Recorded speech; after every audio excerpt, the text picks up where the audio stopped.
welcome to Bar-B-Keto. So today what we're going to do is we're making dinner and I'm just cooking a New York strip steak. This is how I do it inside in the house. I do a sear on it first and then I'll put it in the oven to finish it to the right temperature. We're shooting for about medium rare, which is about 135 degrees. And of course we're doing this compliant with the keto sort of guidelines. So there's going to be very little to no carbs. What I usually do is I put a salt, pepper, and garlic crust on this and then sear that up. So it does make that nice crust. But today we're gonna try something a little different. So I picked this up at Walmart. It's called Twisted Q. This company actually, if you look at the ingredients, there's no carbs in it and there's no mention of any sugars in it. There might be some in where it says, you know, there's some natural flavorings and things like that. But for the most part, there's next to no carbs in this this rub. So we're gonna use this today and see how that turns out. It's a little coarser with the salts and the peppers that are in it, as well as some of the garlic. So this will make a nice crust. So what I usually do is I pat off the beef first. We've thawed it, it's about room temperature. I pat it off all of the water so that it's nice and dry. And then what I do is I add a liberal coating of spices to it.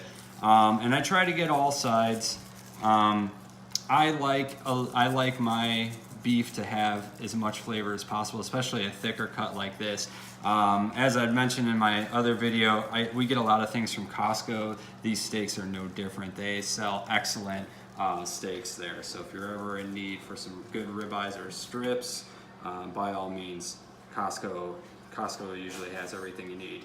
So now that we have this on here and got a pan back there coming up to temperature, I'm going to do a high temp sear on that, and then I have my oven set to 375 degrees. What I'll do is I'll sear all four sides, well, the two main sides for probably about 4 minutes each, 3 minutes each, and then I'll do the fat side as well as this side here for maybe a minute as well, and then we'll put it in the oven to finish it out. I have a thermopen, so we'll be checking for about 130 degree temperature. At that point, we'll take it out, let it rest for a little bit. It'll probably finish somewhere around 135.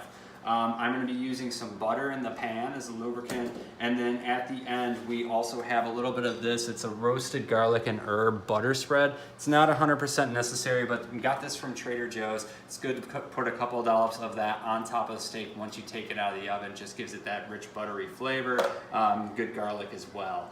And then after that, for our vegetable, we're going to be putting some rice cauliflower in the pan after we take the steak out to rest. When we take the steak out to rest, we'll be able to absorb all those juices left behind by the steak and the butter in the pan into the rice cauliflower to make a great side. And again, this rice cauliflower is a good go-to for anybody that's trying to do keto. So yep, stay tuned and we'll continue the cooking process. Alrighty, so we have the cast iron pan here. It's pretty high temp. It's around 550, 525, in between there. So we're going to be able to get a good sear on this. We want to do it kind of quickly and then stick it in the oven on all the sides. So I'll just plop in some butter. Some people get fancy with rosemary. I usually don't do that because I think the rub's going to have a lot of flavor what you're going to get out of it. So put in your butter, kind of let it melt there. I'm using Kerrygold. You don't have to use Kerrygold. You can use whatever brand you prefer. I just think it's a good clean butter to use. So now that we have the butter in here and it's melted, we'll go ahead and place the steak in the center of the pan. I like to try to push it down a little bit just to make sure that it's completely seated into the pan and it'll get a good sear on the underside. We'll set our timer for about 2.5 to 3 minutes, and we'll come back, take a look at it, flip it, and sear the other side. Okay, so it's been about 3 minutes. We're going to go ahead and flip this guy. You see we got a good char going on that side. Good sear. We're going to let this go again for another 3 minutes on this side, and then we'll be back.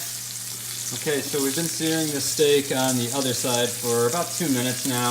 What I am going to do is I'm going to just stand it up on its side and get a little sear on the fat side. When it comes to keto eating, I like to stick with the fat. When you're doing this diet, you really do start to appreciate how fat tastes and everything, but you could always make it taste better by giving it a good decent sear as well. Now on these sides, I'm just going to hit it for I'm going to hold it maybe for about 30, 45 seconds, flips to the other side, and then at that point, we're gonna go ahead and throw it into the oven. One of the other things you didn't see is after I did the initial flip where it was searing the second side, I was spooning some of the butter over the top of the steak. That just helps give it some more of that butter flavor as it's searing that second side. So, we've been searing this for a little bit. We'll flip it to the other side. You see that fat piece right there has a nice sear going to it. So we'll sear this for another 30 or 40 seconds, and then into the oven it'll go. When it goes into the oven, we're looking to cook it probably about 5 minutes at this thickness, and then you want to temp check it. If you don't have a thermopen, you'll probably want to get one. This way you can kind of get a good read on the internal temperature of the steak.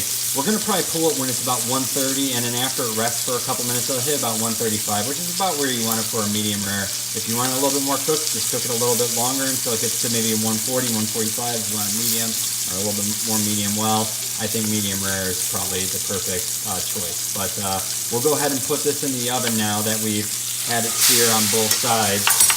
So we'll just grab it, open the oven, and release it on in. And you're gonna just let it do its magic there for maybe about 4 or 5 minutes. Come and check it, check the temperature, see where it's at, and then we'll let it rest for a bit, and then we'll start working on the cauliflower next. So we've been cooking for probably about 7 minutes. I'm gonna go ahead and use my little thermopen. You can get these on Amazon. I call them a thermopen, but really that's a name brand like Kleenex. But this brand, I think it was like maybe 20 bucks. It's pretty simple of a device. You just stick it in your meat, give it a couple seconds, and it'll come up to the temperature that it currently is on the inside, which is the most important part about cooking steak. This one we're sitting at right about 127, 128 Fahrenheit, 129. So this is perfect. This is exactly where I wanted it to be temp-wise. So what I'm going to do is I'm just going to kind of take some of this butter here, drizzle it over the top, and then we'll go ahead and get it plated. And what we're going to do is we're going to use the juices left over in this pan here to work with our rice cauliflower to give it some flavor. Because rice cauliflower doesn't have a whole lot of flavor by itself, of course, so you got to do everything you can to help it out. And the stuff that's in this pan would be perfect for that. So we'll go ahead and take this out right now. We'll get it plated, and it'll just sit here and rest for maybe about 10 minutes while we work on the rice cauliflower. Now, what I'm going to do is I'm just going to turn my stove back on here to about medium heat, and I'm just going to take the rice cauliflower and dump it in here. Now, there's a little bit of oil in here from the butter, from the steak, and then also from the rice cauliflower. So you just got to be kind of careful when you dump it in there. Make sure there's no water spatter from the icing of the cauliflower. Once it's in there, you're just gonna kind of work it around. Now this is frozen. I didn't pre-cook this or anything like that. You can steam it in the bag, but since we're putting it on the stove, I'm just gonna let it sit here, absorb some of those juices, and warm up. It's gonna cook just fine. It's gonna pull in all the flavoring from what was left over from the steak, and we'll use that. And we'll eat that as our side. Now, while we have the steak over here, what I'm going to go ahead and do is I'm going to put some of that butter that we got from Trader Joe's, this roasted garlic and herb butter spread, on the steak, and just let it sit there with it. That'll melt slowly over the steak, and it's going to give it even more rich butter flavor. Now, the nice thing about doing the keto thing is between me and my wife, we usually eat one steak by ourselves and split it in half. So we both get a half. So you can eat steak fairly often with your significant other if you're doing keto, because you tend to split the portions out. And luckily, we like our steaks the same way. So we'll go ahead and let this cook for a little bit. We'll let the steak rest, and we'll come back for some final pictures and some thoughts. Okay, so our steak's been resting for a few minutes here. You can see it's about 132 degrees internal temperature. This is right where we want it. And then also, too, our rice cauliflower over here is well cooked. It's got a little bit of browning going on there. We put in some parsley as well. It's absorbed all those flavors, so we're pretty much ready to eat at this point. Okay, so let's see how our steak turned out today. Look at that. Nicely distributed pink on the inside. That's done from letting it rest. It'll get a nice even pinkness throughout there, whatever desired temperature you're cooking it at. So we have medium rare steak with a nice little char on it from the seasoning we had. The rice cauliflower is a side. And there you have it. That is how I make a New York strip steak in the house. I sear it on the stove first and I finish it off in the oven. We will be getting to cooking it on the grill because this is Bar-B-Keto after all, so we'll be making sure that we'll get you content that is focused on the grill and on the smoker. But for now, I figured this would be a great impromptu dinner for us to kind of share with you if you are looking to make some of those decisions to start eating a more keto-centric diet. Anyway, if you like the channel, please feel free to subscribe. Leave a comment down below, maybe asking some of your keto-fied dinners that you would like to see, how I would put that spin on it.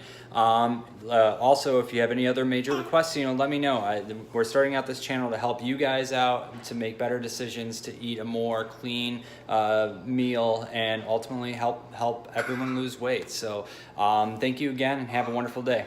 Bye. Bye.